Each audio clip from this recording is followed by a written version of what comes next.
Herman Commike was my school's music teacher. He conducted the bands and taught all the instruments at the middle and upper schools. And at the lower school, he taught the kids how to read music and to play the tonette, which was my very first instrument. The tonette was the precursor to the recorder. Designed as a pre-band instrument, it was nearly unbreakable, easy to blow into, and the fingering was simple, perfect for kids to learn music on. Little known fact, Felix Pappalardi, producer and collaborator for Cream, played the tonette on Cream's Wheels of Fire album. Interesting, right? Yeah, maybe not. So I learned my first music on the tonette. Of course, what I really wanted was to play the cornet, like my big brother Peter. Oh, he and I had the usual big brother, little brother dynamic, fights and arguments and constant bickering and teasing and bruised bodies and hurt feelings, mostly mine. I think the mere fact of my existence was what bugged him. Plus, I probably asked for it. He never really hurt me, but he did like chasing me and catching me, and I couldn't get away from him. He was way too fast, and I think that upset me more than anything. Our encounters never escalated into anything monumental, but one day, and I remember this clearly, he was chasing me in the backyard, and I dashed into the house through the back door. Now, this was not a screen door, it had glass panes. He was just inches away from me, and I was screaming for help and laughing. And he was screaming he was going to get me and also laughing. I zipped through the door and slammed it shut. He was right behind me and kept on coming as momentum, driving him through the door, crashed. And he put his hand through the glass and broke it and really cut himself badly. The blood was flowing all over everything like crazy.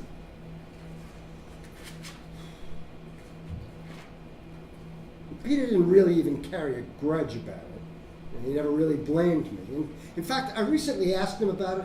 He had no memory of it ever happening. But we still had a lot of time afterwards to get under each other's skin and fight and argue and bicker well into our teens. And even with all that, I pretty much idolized him and wanted to do the same stuff he did. Well, Peter had been taking cornet lessons from Mr. Commike, Herman Commike. And he was playing in the school band. So what did I want to do? In spite of our fighting and arguing and bickering and teasing and the blood that had been spilled, you guessed it, I wanted to play the cornet. I would listen in when Mr. Commike came to our house once a week to give Peter lessons. Mr. Commike. He wasn't very tall, and he stood kind of back into his hips and walked like there was a cord attached to his belt, pulling him along. And he had these big wingtips and moved from the center, sort of gliding. I remember him dressing kind of tweed, suits or sport jackets and slacks, and he always wore a shirt and a tie, sometimes a sweater vest. He had a high forehead. His hair was thinning on top, and the wisps would float around. And it was kind of distracting. And he would often push his tortoiseshell glasses up when he was talking or making a point. He had kind eyes, a warm smile, a thick nose, and big, broad lips, about 6 yards of lips. I always thought those lips gave him an unfair advantage when he was playing his clarinet. He would bring his clarinet with him. I couldn't wait until he took it out to play a duet with Peter. That reedy clarinet, in counterpoint to the brassy cornet, sounded so good. And they were having such a good time. And I really wanted that. You could tell he loved teaching music. And I never really thought about it back then, but Mr. Commike taught all the time. I mean, all day long. Tonette in the lower school. Whole notes, half notes, quarter notes. And how to play the right notes. To Mary had a little lamb. Over and over and over.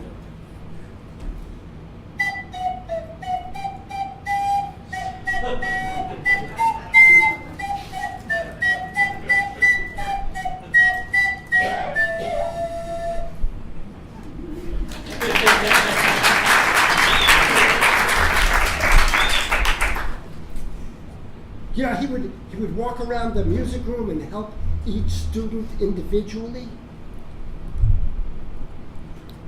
Sit up straight. It's important that you cover the holes completely.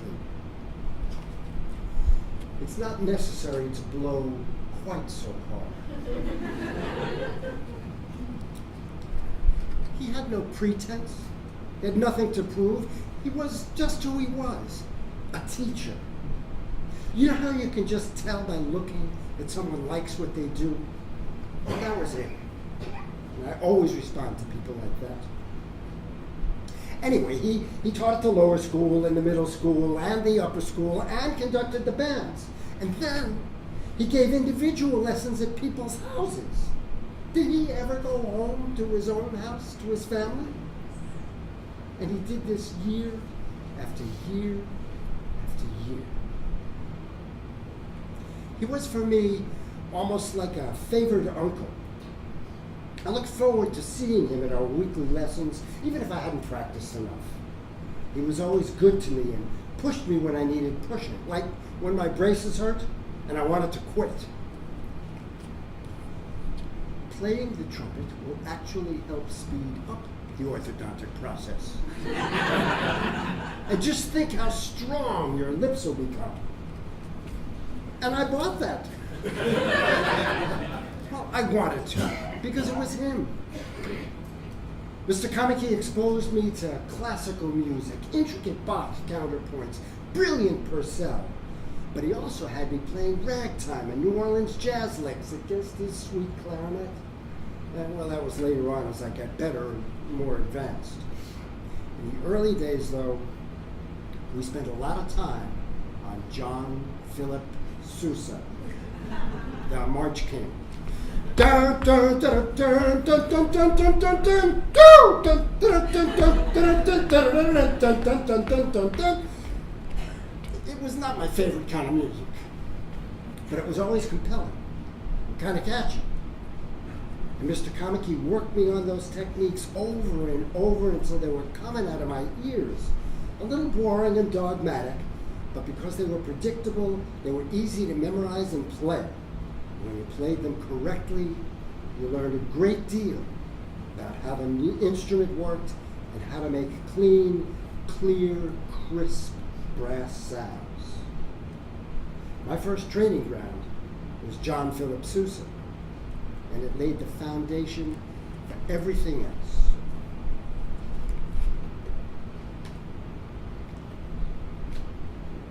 In my early teens, I came to love jazz. We played in a jazz quartet with some guys from school. And the four of us would travel into the city and go to Birdland or the Metropole Cafe before it became a strip club. We'd sit in the Coke section, literally Coca-Cola, for the kids. Birdland had a section just for kids. How cool is that?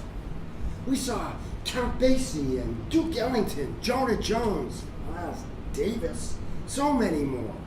Joe Williams and Ella Fitzgerald, live, 20 feet away.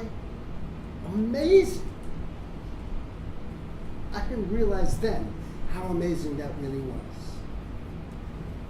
So, I had classical and I had jazz. And Mr. Commike was just great. He was so supportive.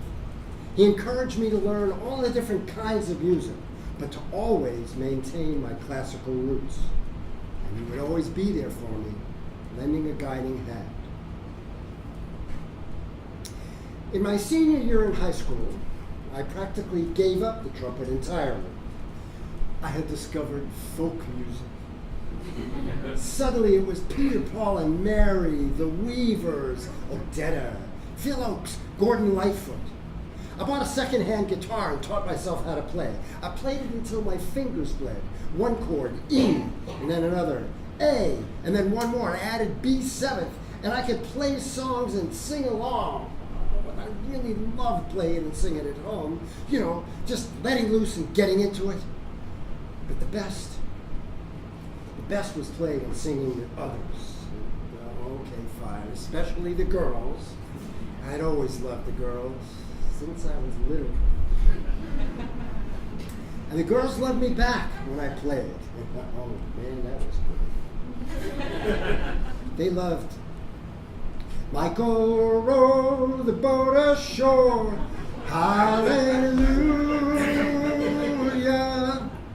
And Kumbaya, Lord, Kumbaya.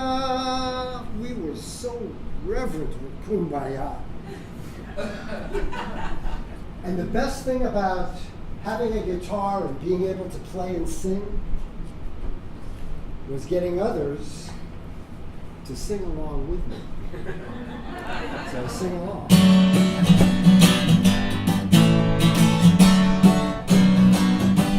I had a hammer, I had a hammer in the morning, I had a hammer in the evening, all over this land. I had a hammer out danger, I had a hammer out warning, I had a hammer out love between brothers and my sisters, all over this land.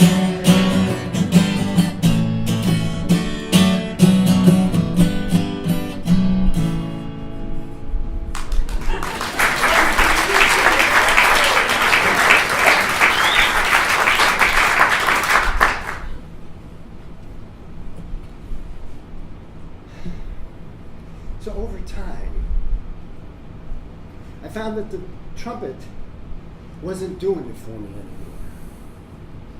And I just let it go. I had lost the fire for the trumpet, and I was losing Mr. Commike. He could only shrug and shake his head. This is like a fad. Do you know you could have a future with the trumpet? Go to Juilliard or Eastman.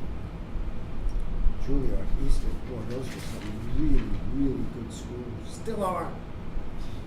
And it would have been exciting maybe to go, but the short story was that for all this talent and potential, I was just not that interested. And I felt the air go out of our relationship. I had deeply disappointed Mr. Commike. I had become just another one of those kids with a lot of potential who left his music behind. And I did. I didn't even bring my trumpet to college. Oh, I brought the guitar. And the guitar kept all the promises that I hoped it would.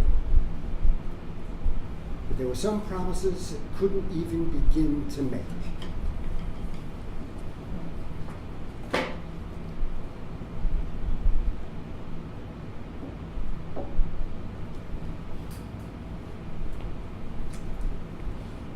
After college, I came back to New York.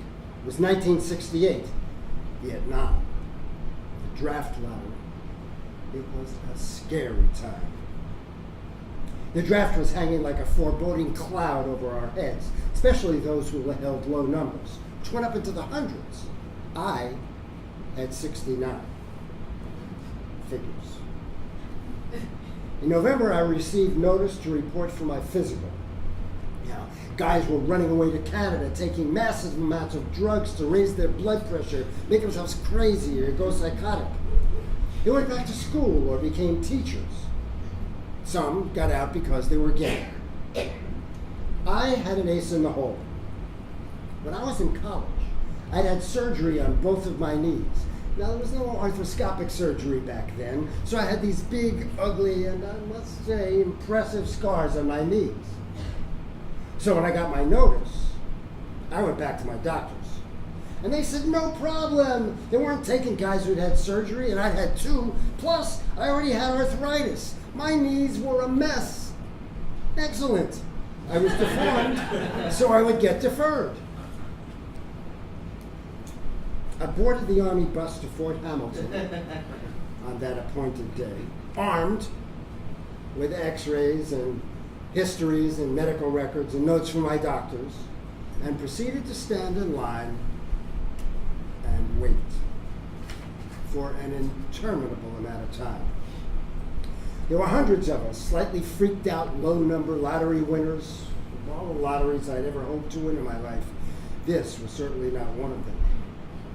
We had blood taken, we had urine sampled, we got weighed and measured, and after several hours of shuffling to one place, we're waiting, and shuffling to the next place, we're waiting, I finally got to have a face-to-face with the head honcho. I handed everything over to this doctor, the whole barrage of exquisitely detailed information about why I could not possibly serve effectively in this man's army. 10 seconds. He took 10 seconds. No problem here. You pass. Holy crap, how the hell did that happen? First of all, nobody I knew had gotten drafted. Even Peter got a 4F because of his blood pressure. He'd had his physical a few years earlier, at the same time as he'd taken the New York State bar exam. He kept saying that, with his luck, he'd probably pass the physical and fail the bar. Well, he failed the physical, and he passed the bar. Lucky guy. Me, not so much. In December, I got my notice to report for active duty. February 13th, 1969. My mother was practically catatonic. I boarded that same Army bus with a subdued group of young men, all of us heading off to begin a journey from which we did not know whether we would return. Again, we arrived at Fort Hamilton. Palpable fear hovered as we stood to be sworn in. I do solemnly swear or affirm that I will support and defend the Constitution of the United States against all enemies, foreign and domestic, that I will bear true faith and allegiance to the same, and that I will obey the orders of the President of the United States and the orders of the officers appointed over me according to regulations and the Uniform Code of Military Justice, so help me God. And then the man said, "Congratulations! You are now in the Army, and your ass is ours." He thought it was funny. And I guess I chuckled too, but how funny really was it that I could be going off to fight in a war? I could be going to get my ass killed. There's a part of me that knew that if I had to go and fight, I was almost certainly going to die. I was shipped off to Fort Jackson, South Carolina, in processing and then basic training. Processing was all about testing. Physical tests, medical tests, shots, inoculations, blood tests, intelligence tests, aptitude tests, psychological tests. And if you scored well, you got, "Young man, if you sign up for another 2 years, you can go to officer candidate school and lead people. Sure, to their deaths." By the way, second lieutenants fresh out of OCS, they were the first ones to die. Half the time shot by their own team. And even if you do survive, you still have to be in the Army for 4 years. 2 was bad enough. No, thank you. They hit the patriotic keys. For your country, son. Economic. You'll have a better chance of getting a good job after if you become an officer now, son. Maybe even make a career. Glory. Have an opportunity to lead other young men into victorious battle. The Army needs people like you. Oh. Shades of Audie Murphy plucking at my heartstrings, the Medal of Honor. No. Thank you. 3 days of this. So finally I got to stand up in front of a guy who asked, What did you do before you were in the Army, and what would you like to specialize in during your tour of duty? I was an actor and a musician, and that's what I want to do.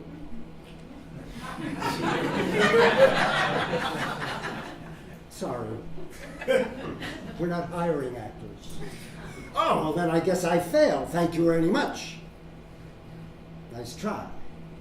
But what instrument do you play? Okay, here we go. Don't mention the guitar. Not relevant here. I play the cornet, the trumpet, and the flugelhorn. And are you a professional musician? Absolutely. And with that, I reach into my pocket, triumphantly whip out my mouthpiece, which I guess I must have thought would come in handy. I've been carrying it around with me this entire time. And here's my mouthpiece to prove it. Well, you'll excuse me, but I can't just take your word for it. However, I will arrange testing for you with the band. So the next day I report to the band office. I had just had my head shaved. This is not a good look for me. Plus, I was wearing brand new green Army fatigues that were too big, and boots and glasses, Army glasses. We were not permitted to wear contacts during basic training, so they gave me these awful clear frame glasses to wear, and an Army baseball cap that was way too big. And so when I entered the band office, they looked at me with pity. Sorry I have to be here. Have you ever really played music? I have to ask. No, I understand. Yes. Okay. First, we give you a written test to see what you know. And then, if you pass that, you go take a practical test down in the band hall. Okay, now I've been studying music since I was a wee lad. So the written test I could have passed in 4th grade. Whole notes, half notes, quarter notes, 8th notes, 16th notes. Whoa! Elementary. I finished it in 2 minutes. Okay, you passed. Now go to the band hall and see Private First Class Johnson for the practical exam. Okay, the problem was that I hadn't played my instrument in over 4 years. So I walked down the company street with my hand in my pocket, clutching my mouthpiece, hoping for the best. I opened the door and found PFC Johnson, a kind of rumpled guy, obviously a little high. Oh, hey, man, I'm really sorry you have to be drafted, huh? But it's gonna be okay. When was the last time you played? Truthfully, 4 years ago. Now, I won't have a problem reading the music, but my embouchure sucks and it's gonna sound bad. No problem, man, no problem. Now listen, we've got some time. No one else is gonna come down here. So maybe you want to smoke some dope and hang out for a minute. So we did.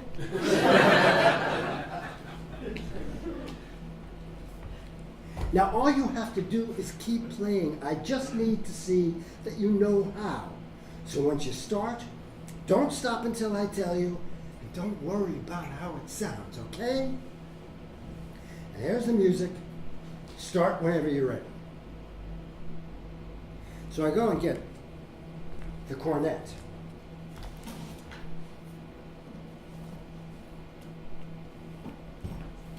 And I carefully place my mouthpiece in it.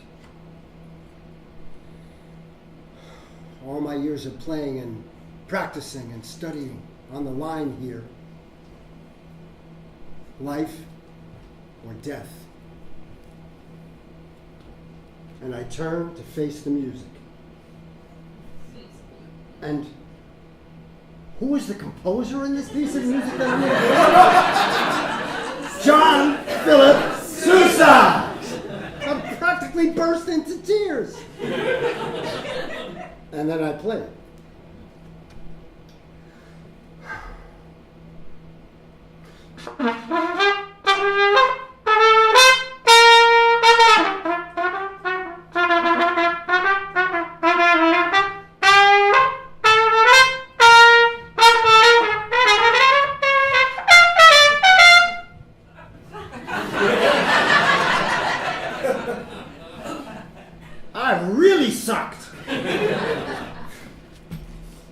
But this guy was smiling.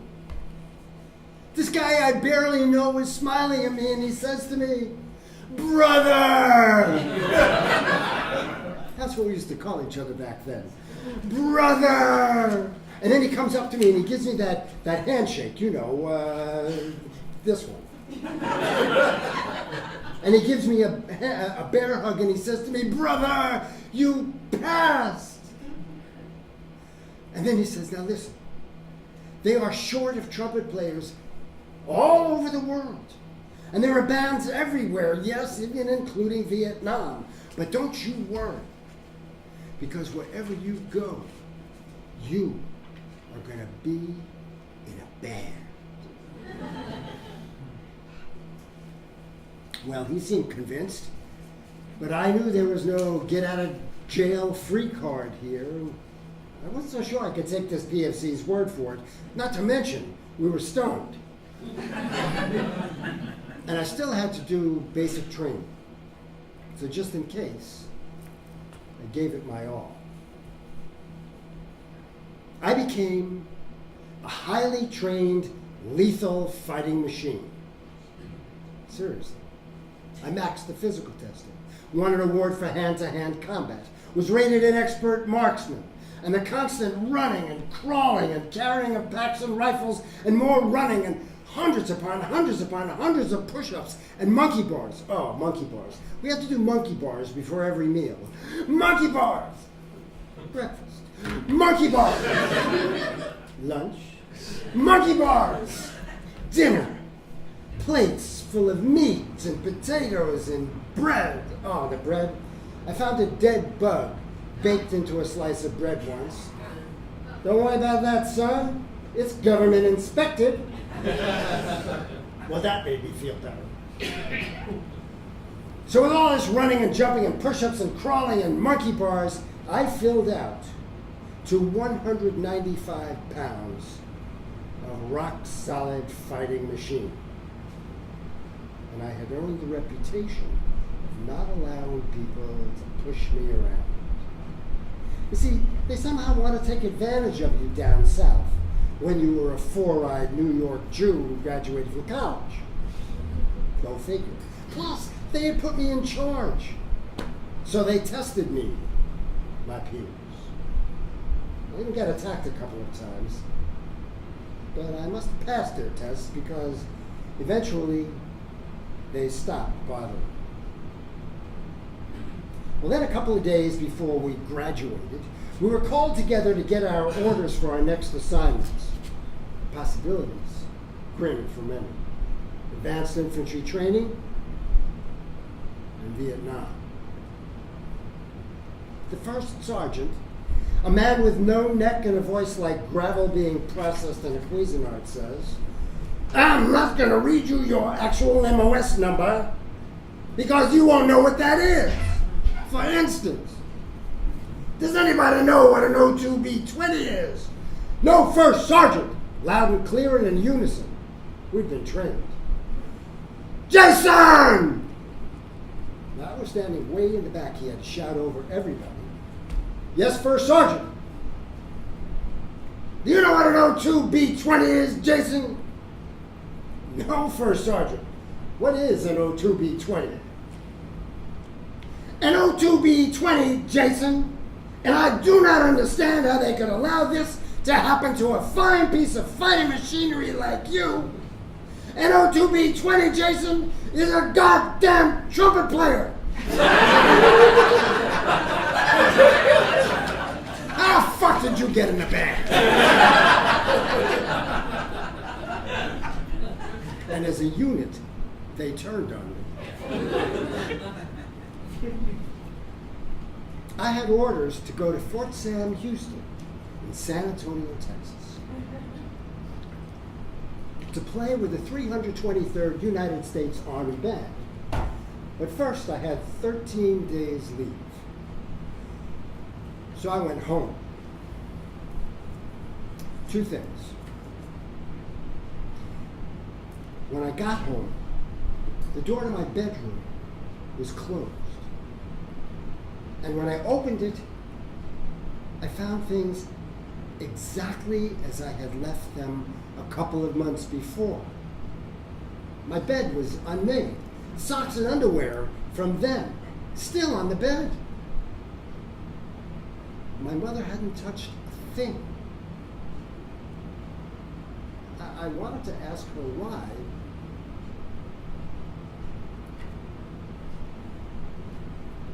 And I went to school to see Herman Commike.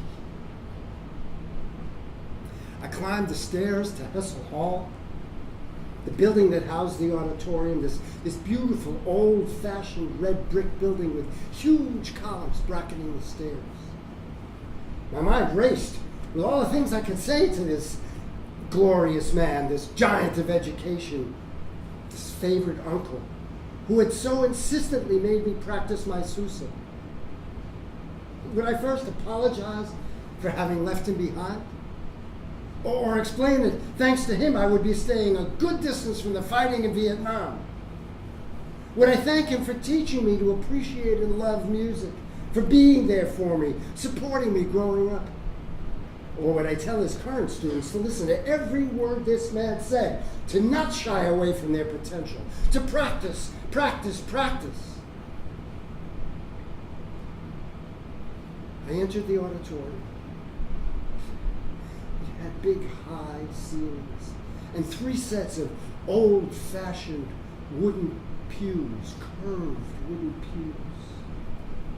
I walked down the aisle to the stage where Mr. Commike was conducting a rehearsal of the entire band. I climbed the steps, but he didn't see me. The band slowly stopped playing and looked at me. Confused, he turned to see what everyone was staring at. He turned, and all the years flooded back to me. And all my practice speeches slipped away, leaving my mouth useless. I went to him, and I hugged him. I hugged him, and then I hugged him some more.